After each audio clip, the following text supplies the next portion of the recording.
বলেন আল্লাহুম্মা আমিন।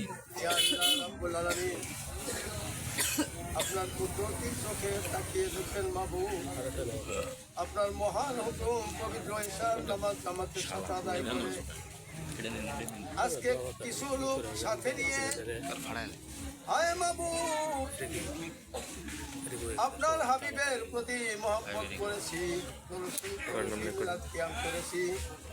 আল্লাহ গো, আপনার কালাম হইতে পবিত্র কালাম আল্লাহ শরীফ পাঠ করেছি। মেহেরবানি করে এর ভুল বেদবি ক্ষমা করিয়া কবুল ও মঞ্জুর করুন আল্লাহ। মঞ্জুর করিয়া সব নজর পৌঁছান আমাদের কায়নাত সারওয়ারে কায়নাত তাজেদারে মদিনা হযরত আহমদ মুস্তাফা মুহাম্মদ মুস্তাফা সাল্লাল্লাহু আলাইহি সাল্লামের পাক হুজুর দয়া করিয়া সব নজর পৌঁছান দিনার আজওয়াজ মুতাহিরিন তাবেঈন শাইখ মুবাশশিরিন খুলাফা রাশিদিন দিনার আহলে বাইতের হুজুর সাইয়্যিদা খাতুন জান্নাত মা ফাতেমা রাদিয়াল্লাহু তাআলা। ইয়া রাব্বুল আলামিন, মাবুদ মওলা গো, আমরা যে আপনার কুদরতি পায়ে ধরে কই আল্লাহ, আয় মাবুদ, আমরা যে উদ্দেশ্য নিয়ে আজকে অনেক মানুষ জমায়েত হয়ে আপনার শাহী দরবারে হাত তোলাইছে, আমাদের উদ্দেশ্য একটাই, আমাদের মহামান্য আল্লাহ গো, আমাদের বাঙালির আম্মা, গণতন্ত্রের মা বেগম খালেদা জিয়া, উনি মৃত্যুর সাথে পাঞ্জা খেলতেছে। মেহেরবানি করে আজকে দোয়া কেউ সিলা করে ওনাকে আল্লাহ আপনি দীর্ঘ জীবনে খায়াত দারাজ করে দিন। কিসিমের বালা মুসিবত আলহামদুলিল্লাহ হইতে আল্লাহ মাফ করে দিন।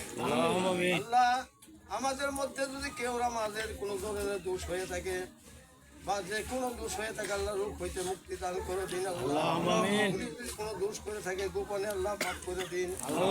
ইয়া রাব্বুল আলামিন, ওনার পরিবারের সকল লোক যারা আছে বর্তমান সকলের দীর্ঘজীব হায়াত দারাজ করে দিন। মেহরবানি করে আপনার কুদরতি পায়ে ধরে আল্লাহ গো, ওনাকে আল্লাহ তার সুস্বাস্থ্যের অধিকারী বানাইয়া দিন। ইয়া রাব্বুল আলামিন, যে পরিবারের যারা জীবিত আছে প্রত্যেকের হায়াত দারাজ করে দিন। যারা ইন্তিকাল ফরমাইয়া দুঃখের কবর সাহিত্য আছে সকলকে কবর আযাব মাফ করে দিন। কবরে পূর্ণ শান্তি রহমতের কামেলা বর্ষিত করে দিন। আয় মাবুদ, শেষবারের মতো আপনার কুদরতি পায়ে ধরে কই আল্লাহ গো, আমরা যে উদ্দেশ্য নিয়ে হাত বাড়াইছি আল্লাহ, মেহেরবানি করে আমাদের মনের উদ্দেশ্য নেক হায়াতগুলি দান করে দিন। ইয়া রাব্বুল আলামিন, আপনি সব কিছুর মালিক, আপনি আহকামুল হাকিমিন, আপনি আলিমুল গায়ব, সকল অন্তর্যামী খোদা, আপনি সকলের অন্তরের খবর রাখেন আল্লাহ। আয় মাবুদ, আমরা একই প্রার্থনা করতেছি আল্লাহ, আমাদের দেশ নেত্রী